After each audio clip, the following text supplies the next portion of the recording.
Hari ini, mari kita mempelajari firman Tuhan dengan kupas bertajuk Perkawinan di Kana dan Suruhan Tuhan. Tempat Yesus kali pertama melakukan mujizat adalah di perkawinan di Kana. Mari kita memerhatikan perkawinan di Kana. Wain untuk tetamu di perkawinan telah habis. Apabila hal itu terjadi, pelayan-pelayan yang di situ diminta oleh Maria ibu Yesus. Apa yang dikatakan kepadamu, buatlah itu.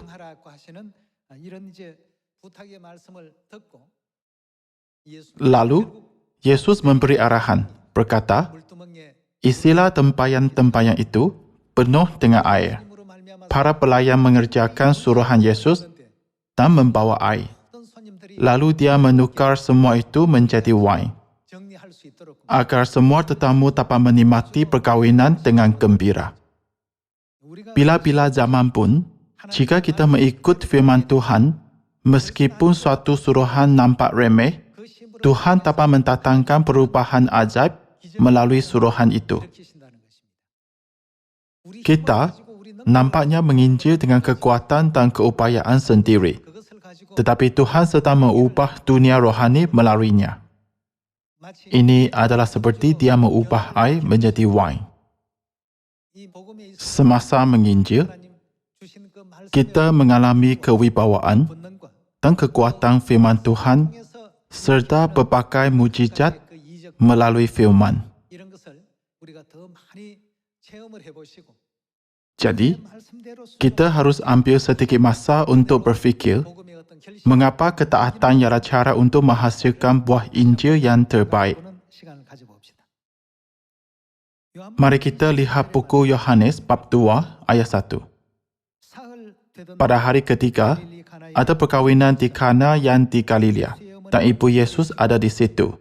Yesus dan murid-muridnya diundang juga ke perkawinan itu. Ketika mereka kekurangan anggur, ibu Yesus berkata kepadanya, mereka kehabisan anggur. Kata Yesus kepadanya, mau apakah engkau daripadaku, ibu, saatku belum tiba. Tetapi ibu Yesus berkata kepada pelayan-pelayan, apa yang dikatakan kepadamu, buatlah itu. Di situ ada 6 tempayan yang disediakan untuk pembasuhan menurut adat orang Yahudi. Masing-masing isinya 2-3 buyung. Yesus berkata kepada pelayan-pelayan itu, isilah tempayan-tempayan itu penuh dengan air. Dan mereka pun mengisinya sampai penuh. Lalu kata Yesus kepada mereka, sekarang cetoklah dan bawahlah kepada pemimpin pesta. Lalu mereka pun membawanya. Setelah pemimpin pesta itu mengejap air yang telah menjadi anggur itu, dan ia tidak tahu dari mana datangnya. Tetapi pelayan-pelayan yang mencetuk air itu mengetahuinya. Ia memanggil mempelai laki-laki dan berkata kepadanya, setiap orang menghidangkan anggur yang baik dahulu, dan sesudah orang puas minum, barulah yang kurang baik. Akan tetapi engkau menyimpan anggur yang baik sampai sekarang. Hal itu dibuat Yesus di Kana yang di Galilea, sebagai yang pertama dari tanda-tandanya, dan dengan itu ia telah menyatakan kemuliaannya, dan murid-muridnya percaya kepadanya. Pelayan-pelayan mengerjakan suruhan untuk mengambil air. Tetapi apabila mujizat dan kuasa Tuhan ditambahkan, air itu menjadi anggur. Apabila Tuhan berfirman, menginjillah di Samaria sampai ke hujung bumi, sama ada mereka dengar atau tidak. Kita berkata, datanglah ke gereja Tuhan. Gereja Tuhan betul-betul gereja hebat. Percayalah Tuhan Bapa dan Tuhan Ibu, dan pergi ke kerajaan syurga bersama-sama. Ada seseorang tertarik dengan perkataan Tuhan Ibu semalaman. Dia tidak dapat berhenti memikirkannya. Keesokan harinya, dia datang ke gereja dan bertanya, adakah Tuhan Ibu betul-betul tercatat dalam Alkitab? Ada dalam Alkitab. Kalau ada, tolong tunjukkan. Demikianlah dia mula mempelajari firman, lalu dilahirkan semula menjadi anak Tuhan. Apa yang kami sampaikan hanyalah seperti jalankan suruhan untuk mengisi air. Tetapi Tuhanlah yang mengubah semuanya. Jadi, janganlah teragak-agak untuk berkongsi kebenaran dengan saudara-saudari, keluarga, jiran, kawan, atau rakan sekerja. Tuhan suruh kita memberitahu mereka kebenaran sama ada mereka mendengar atau tidak. Jika kita jujur memberitakan perintah Tuhan, akhirnya dia akan mengubah perkara biasa seperti air menjadi sesuatu yang istimewa seperti wine. Akhirnya, apabila isi tempayan itu disampaikan kepada orang ramai, apa yang mereka rasa ialah wine, bukan air. Memantankan pekerjaan ini semuanya dicapai oleh kuasa Tuhan, kita harus selalu sedaya upaya menginjil, baik atau tidak baik waktunya, seperti perintah Tuhan. Ada orang tidak fokus pada kata-kata lain, tetapi kata-kata seperti hari Sabat ialah hari Sabtu, anda tidak dapat diselamatkan jika tidak menyambutnya. Kekal di hati mereka dan buat mereka tidak dapat tidur semalaman. Mereka berfikir, sehingga sekarang apakah ibadah hari Ahad yang aku sambut?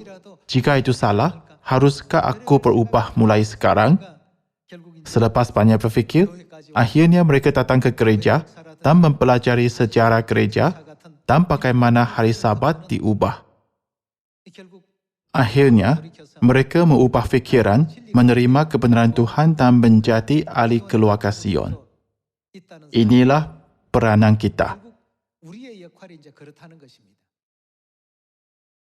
Yang dapat kita buat adalah mengerjakan suruhan biasa seperti ambil air.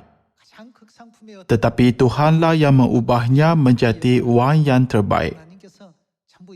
Hal ini tidak dicapai oleh seorang pastor yang fasih dalam firman, mubalik, penatua, atau diakonis kanan. Tetapi Tuhanlah yang mendatangkan perubahan dalamnya. Mari kita lihat buku Lukas bab 5. Setiap kali apabila Tuhan memberi perintah, walaupun hal itu nampak biasa dan remeh, Dia memberi kita hasil yang hebat. Kita perlu ambil masa untuk memikirkan hal ini. Mari kita lihat buku Lukas bab 5 ayat 1. Pada suatu kali, Yesus berdiri di pantai danau Genesaret. Sedang orang banyak mengerumuni dia hendak mendengarkan firman Tuhan. Ia melihat dua perahu di tepi pantai. Nelayan-nelayannya telah turun dan sedang membasuh jalannya. Ia naik ke dalam salah satu perahu itu, iaitu perahu Simon, dan menyuruh dia supaya menolakkan perahunya sedikit jauh dari pantai. Lalu ia duduk dan mengajar orang banyak dari atas perahu. Setelah selesai berbicara, ia berkata kepada Simon, "Bertolaklah ke tempat yang dalam dan terbangkanlah jalamu untuk menangkap ikan." Simon menjawab, "Guru, telah sepanjang malam kami bekerja keras dan kami tidak menangkap apa-apa. Tetapi kerana engkau menyuruhnya, aku akan menebarkan jala juga." Dan setelah mereka melakukannya, mereka menangkap sejumlah besar ikan sehingga jalan mereka mulai goyak. Lalu mereka memberi isyarat kepada teman-temannya di perahu yang lain supaya mereka datang membantunya. Dan mereka itu datang. Lalu mereka bersama-sama mengisi ketua perahu itu dengan ikan hingga hampir tenggelam. Ketika Simon Petrus melihat hal itu, ia pun tersungkur di depan Yesus dan berkata, "Tuhan, pergilah daripadaku, kerana aku ini seorang berdosa." Sebab ia dan semua orang yang bersama-sama dengan dia takjub oleh kerana banyaknya ikan yang mereka tangkap. Demikian juga Yakobus dan Yohanes, anak-anak Zebedeus, yang menjadi teman Simon. Kata Yesus kepada Simon, "Jangan takut. Mulai dari sekarang engkau akan menjala manusia." Dan sesudah mereka menghela perahu-perahunya ke darat, mereka pun meninggalkan segala sesuatu lalu mengikut Yesus. Babak dalam buku Lukas bab 5 ini juga adalah sama.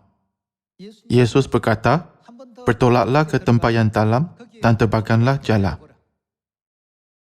Petrus menjawab, "Sepanjang malam kami bekerja keras tetapi tiada hasil. Jika menebarkan jala sekarang, adakah sesuatu istimewa akan berlaku? Namun kerana engkau menyuruhnya, aku akan menebarkan jala." Pada masa itu, Petrus tiada sebarang peralatan khas untuk menangkap ikan dan hanya mengerjakan suruhan biasa. Itulah tempat sama yang mereka turunkan jala untuk menangkap ikan. Hari itu hari yang biasa. Namun, perubahan terjadi sebaik saja firman disampaikan. Apabila kita hanya melakukan kerja itu sendiri, kita tidak akan mendapat hasil seperti Petrus. Namun, jika kerja itu ialah suruhan Tuhan, hasil akan berbeza. Selain itu, apabila kita terbawa oleh kehendak sendiri daripada mengerjakan suruhan Tuhan, perubahan sebegitu tidak akan terjadi. Walaupun puluhan atau ratusan kali dia turunkan jala di tempat yang sama sebelum itu, situasi berubah apabila dia mengerjakan suruhan Tuhan. Jadi, apabila kita menginjil, janganlah berkata, "Aku melaksanakannya dengan hikmat dan kuasaku." Tetapi, tolong biarku mengerjakan suruhan Tuhan. Fikirkanlah pelayan-pelayan di Kana. Juga, fikirkanlah Petrus yang menerima suruhan Yesus. Apabila dia menurunkan jala, semua ikan yang tidak pernah dilihat muncul. Akhirnya, dia menangkap begitu banyak ikan sampai perahunya penuh. Yohanes dan Yakobus yang melakukan kerja yang sama pun menangkap banyak ikan hingga perahu mereka hampir tenggelam. Apakah ajaran Alkitab melalui rekod-rekod ini? Kita perlu memperhatikan perkara ini. Apabila kita mula-mula menginjil, kita rajin mengikuti kehendak Tuhan. Namun, lama-kelamaan, kita menjadi terbiasa dengan firman Tuhan, membiasakan diri dengan persekitaran penginjilan dan cara menangani berbagai jenis orang. Secara beransur-ansur, kita mulai terbawa-bawa oleh fikiran sendiri dan mengabaikan suruhan Tuhan. Jika demikian, kita akan berakhir seperti Petrus yang menjala sepanjang malam tanpa sebarang hasil. Jadi, apakah yang mesti dibuat jika ingin berhasil? Kita mesti kerjakan suruhan Tuhan. Pelayan-pelayan di perkahwinan di Kana dan Petrus mengerjakan suruhan Yesus lalu mencapai hasil yang menakjubkan, bukan? Hanya orang yang percaya kehendak Tuhan sepenuh hati dan melakukannya dengan tulus hati baru dapat. Tuhanlah yang mendatangkan perubahan itu. Bukan pelayan-pelayan itu yang buat air menjadi wine. Dan bukan Petrus sendiri yang buat ikan yang tiada sebelumnya ke jala. Apakah asal-usul sama ada sesuatu boleh dicapai atau tidak? Apabila difikirkan sekali lagi, kita menyedari bahawa Tuhanlah harta kita. Semuanya bergantung kepada Tuhan. Jadi kita harus menjadi anak Sion yang membuatkan Tuhan harta utama kita. Jika Tuhan memimpin kita, tidakkah tanah terbiar boleh menjadi taman bunga? Bahkan kubu Yeriko yang tidak dapat ditebus pun boleh tiba-tiba runtuh. Walaupun sesuatu nampak takjub dalam mata manusia, itu bukanlah apa apabila Tuhan mengenakan kuasa ke atasnya, bukan? Sambil mengalami kuasa dan mujizat Tuhan setiap hari, kita harus melangkah maju selangkah demi selangkah ke kerajaan syurga. Mari kita lihat firman dalam buku Dua Raja-Raja, bab 5. Mari lihat buku Dua Raja-Raja, bab 5, ayat 1. Naaman, Panglima Raja Aram, adalah seorang terpantang di hadapan tuannya dan sangat disayangi. Sebab oleh dia, Tuhan telah memberikan kemenangan kepada orang Aram. Tetapi orang itu, seorang pahlawan tentera, sakit kusta. Panglima Raja Aram yang bernama Naaman, pada zaman kini dianggap sebagai Menteri Pertahanan. Dia ialah seorang jeneral yang hebat, tetapi dia mendeриtai kusta. Setelah mencari-cari penyelesaian, dia mendengar bahawa dia dapat disembuhkan melalui Nabi Tuhan yang bernama Elisha. Lalu dia pergi bertemu dengannya. Mari lihat ayat 8. Segera sesudah di tengah Elisha, abdi Tuhan itu, bahawa Raja Israel menggoyahkan pakaiannya. Dikirimnyalah pesanan kepada Raja. Bunyinya, mengapa engkau menggoyahkan pakaianmu? Biarlah ia datang kepadaku, supaya ia tahu bahawa ada seorang Nabi di Israel. Kemudian datanglah Naaman dengan kudanya dan keretanya, lalu berhenti di depan pintu rumah Elisha. Elisha menyuruh seorang suruhan kepadanya mengatakan, pergilah mandi 7 kali dalam sungai Yordan, maka tubuhmu akan pulih kembali, sehingga engkau menjadi tahir. Memantankan dia berpangkat tinggi seperti Menteri Pertahanan dan melawat rumah Elisha, dia ingin menerima sambutan yang mulia. Namun, Elisha tidak juga keluar, malah hanya menghantar mesej. Pergilah, mandilah 7 kali di sungai Yordan, maka penyakit kustamu akan sembuh. Ayat 11. Tetapi pergilah Naaman dengan gusar sambil berkata, memantankan dia seperti Menteri Pertahanan, dia berasa bahawa sendiri harus dilayani dengan lebih baik. Jadi dia pergi dengan rasa marah. Tetapi pergilah Naaman dengan gusar sambil berkata, aku sangka bahawa setidak-tidaknya ia datang keluar dan berdiri memanggil nama Tuhan, Tuhannya, lalu menggerak-gerakkan tangannya di atas tempat penyakit itu dan dengan demikian menyembuhkan penyakit kustaku. Bukankah Abana dan Papar, sungai-sungai Damsyik, lebih baik dari segala sungai di Israel? Bukankah aku dapat mandi di sana dan menjadi tahir? Kemudian berpalinglah ia dan pergi dengan panas hati. Tetapi pegawai-pegawainya datang mendekat serta berkata kepadanya, Bapa, seandainya Nabi itu menyuruh perkara yang sukar kepadamu, bukankah Bapa akan melakukannya? Apalagi sekarang, ia hanya berkata kepadamu, mandilah dan engkau akan menjadi tahir. Maka turunlah ia membenamkan dirinya 7 kali dalam sungai Yordan, sesuai dengan perkataan abdi Tuhan itu. Lalu pulihlah tubuhnya kembali seperti tubuh seorang anak dan ia menjadi tahir. Apa yang berlaku di sini pun sama. Tidak kira betapa baik air itu tidak dapat menyembuhkan penyakit kusta. Kualiti air sungai Yordan kurang baik berbanding dengan sungai lain. Tetapi apa yang terjadi? Kerja kuasa Tuhan berlaku di sana. Itulah sebabnya Elisha berkata, pergilah mandi 7 kali di sungai Yordan. Biarpun Naaman pergi mandi bukan 7 kali, tetapi 700 kali atau 70,000 kali di sungai-sungai di negerinya seperti Abana dan Papar, penyakit kustanya tidak akan sembuh. Seperti ini, kita sering mempunyai fikiran sendiri apabila menginjil. Daripada fikiran Tuhan, kita banyak memasukkan fikiran sendiri dan menghakimi semuanya dengan logik dunia di dunia fizikal. Bahkan Elisha pun tidak menjalankan misinya dengan kekuatan sendiri, tetapi dengan kuasa Roh Kudus Tuhan, bukan? Namun, Naaman bergantung pada fikiran sendiri. Dari pandangan fizikal, sungai kami jauh lebih bersih daripada semua sungai Israel. Aku harus mandi di sungai bersih. Kenapa aku harus mandi di sungai Yordan yang kotor?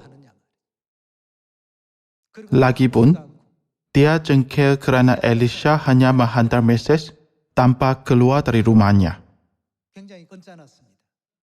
Dia pergi jumpa Elisha untuk disembuhkan daripada penyakit kusta, bukanlah untuk dilayani.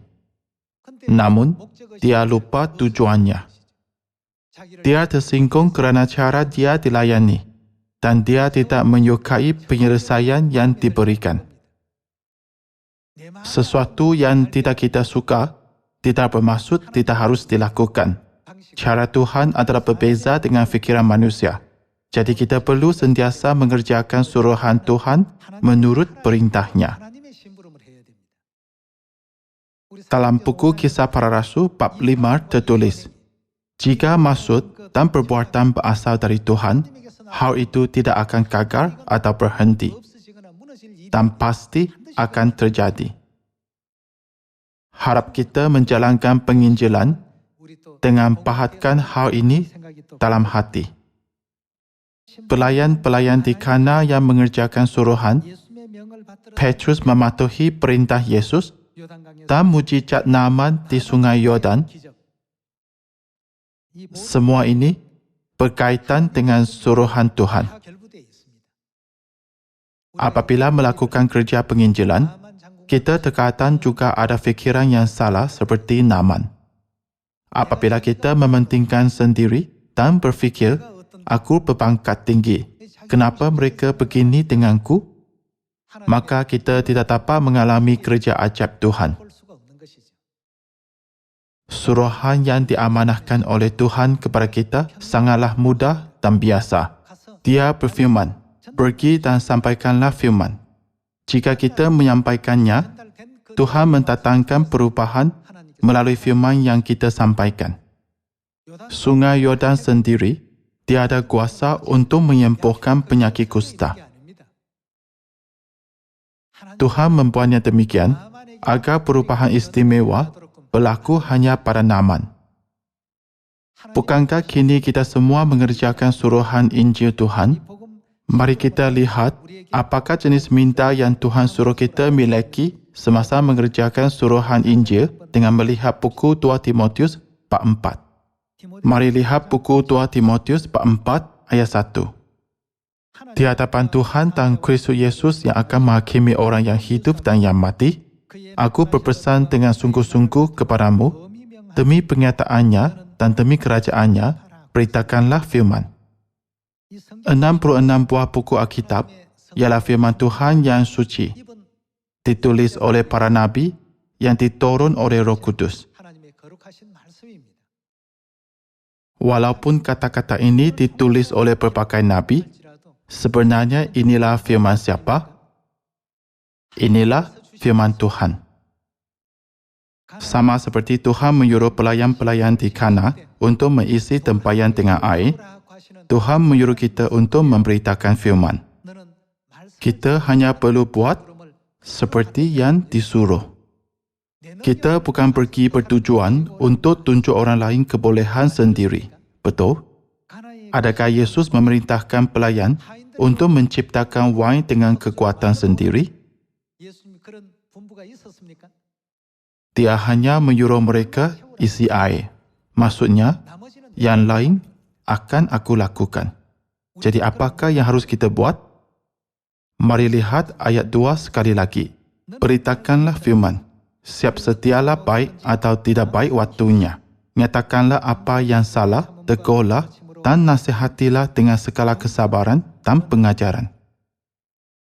Kita harus memberitakan firman dengan segala kesabaran dan pengajaran, serta mengatakan apa yang salah, menegur dan menasihati melalui firman Tuhan. Ayat 3. Kerana akan datang waktunya, orang tidak dapat lagi menerima ajaran sehat, tetapi mereka akan mengumpulkan guru-guru menurut kehendaknya untuk memuaskan keinginan telinganya. Mereka akan memalingkan telinganya dari kebenaran dan membukanya bagi dongeng. Tetapi kuasailah dirimu dalam segala hal. Sabarlah menderita, lakukanlah pekerjaan pemberitaan Injil dan tunaikanlah tugas pelayananmu. Di sini, Tuhanlah yang minta kita mengerjakan suruhan ini. Pada zaman Nuh, Tuhan juga memberi Nuh suruhan untuk membina Batra. Nuh tidak memikirkan apa-apa yang lain seperti berapa kosnya, berapa banyak pekerja diperlukan, berapa lama diperlukan. Sebaliknya, dia mula membinanya kerana itulah suruhan Tuhan. Dia mengerjakan suruhan tepat seperti rancangan Tuhan. Akhirnya, Alkitab tertulis, Nuh melakukan semuanya itu tepat seperti yang diperintahkan Tuhan kepadanya. Sebagai hasil ketaatan, Nuh memainkan peranan utama dalam hal untuk menyelamatkan keluarganya dan semua haiwan yang di Batra.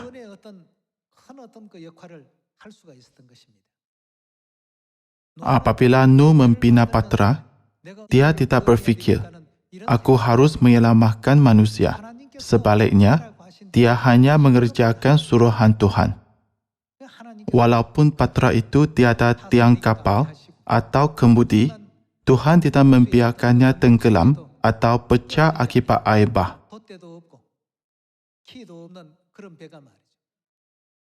Tuhanlah yang menuntun patra itu sehingga patra itu sampai di puncak Gunung Ararat dan tinggal di tempat tertinggi. Begitu juga dengan pekerjaan Injil. Gereja kita dipimpin oleh Tuhan Bapa dan Tuhan Ibu yang suruh kita menyampaikan berita baik yang kita terima daripada mereka di Samaria sampai hujung bumi, baik atau tidak baik waktunya. Mereka tidak menyuruh kita menginjil dengan penuh kefasihan. Jika kita hanya beritakan apa yang kita dengar, yang lain akan dijaga siapa? Semuanya akan dicapai oleh Tuhan. Hari menyebutkan kepada hari, malam memberitahu kepada malam. Tiada pertuturan atau bahasa yang tidak mendengar suara mereka.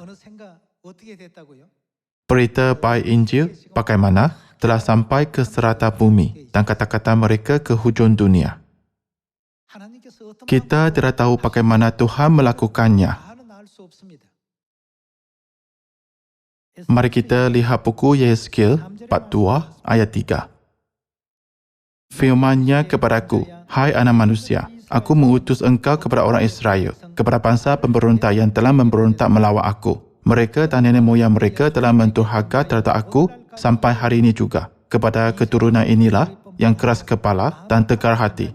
Aku mengutus engkau dan harus kau katakan kepada mereka, beginilah firman Tuhan, tanpa mereka mendengarkan atau tidak, sebab mereka adalah kaum pemberontak. Mereka akan mengetahui bahawa seorang Nabi ada di tengah-tengah mereka, dan engkau, anak manusia, janganlah takut melihat mereka maupun mendengarkan kata-katanya. Biarpun engkau di tengah-tengah onak dan turi, dan engkau tinggal dekat kalajengking. Janganlah takut mendengarkan kata-kata mereka, dan janganlah gentar melihat mukanya, sebab mereka adalah kaum pemberontak. Sampaikanlah perkataan-perkataanku kepada mereka, baik mereka mau mendengarkan atau tidak, sebab mereka adalah pemberontak. Tuhan berfirman, janganlah takut kepada mereka, tetapi pergi dan sampaikanlah semua firman yang akan aku beritahu mereka. Dengan demikian, walaupun kita hanya menyampaikan firman, Tuhanlah yang akan bekerja selepas itu. Kita mungkin berfikir, semasa menginjil, aku perlu hasilkan sesuatu, berbuat sesuatu dan menciptakan sesuatu yang baru. Kita tidak dipercayakan peranan itu. Kita dipercayakan suruhan biasa, seperti pelayan di Kana, untuk mengisi tempayan dengan air. Selepasnya, Tuhanlah yang bekerja dan Tuhanlah yang mengubah suai serta mencapai pekerjaan. Walaupun ada banyak orang, kita pula dipanggil dan diberikan misi untuk melakukan kerja yang menakjubkan ini.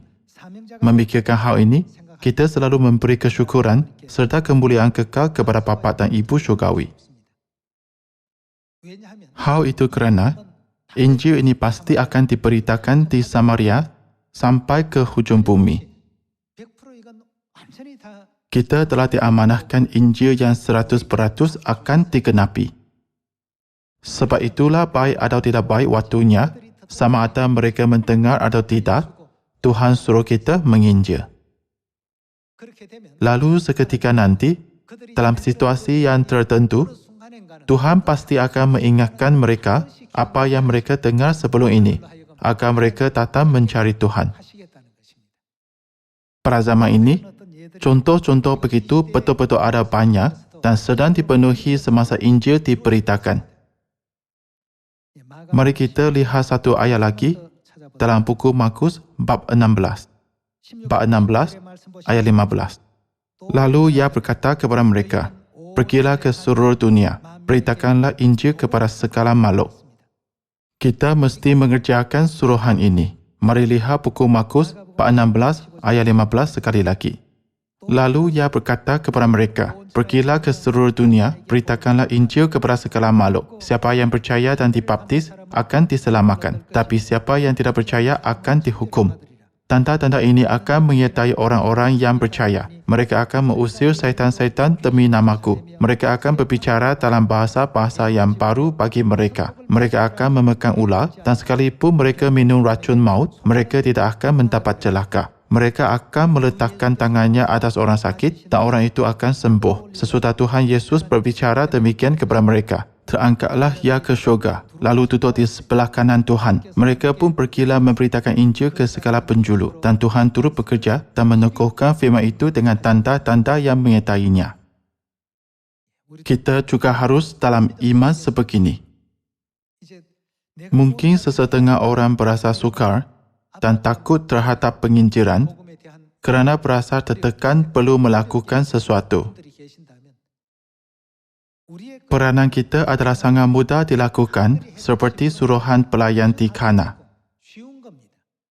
Apabila mereka berfikir, "Aku perlu melakukan ini dan itu," hal itu nampak sukar. Namun, Tuhanlah yang menyelesaikan semuanya. Berharap agar Injil cepat diberitakan di Samaria sampai ke hujung bumi, supaya tahun ini kita semua dapat menjemput kerajaan syurga abadi yang kita rindui. Saya tambahkan khutbah hari ini. Sekian, terima kasih.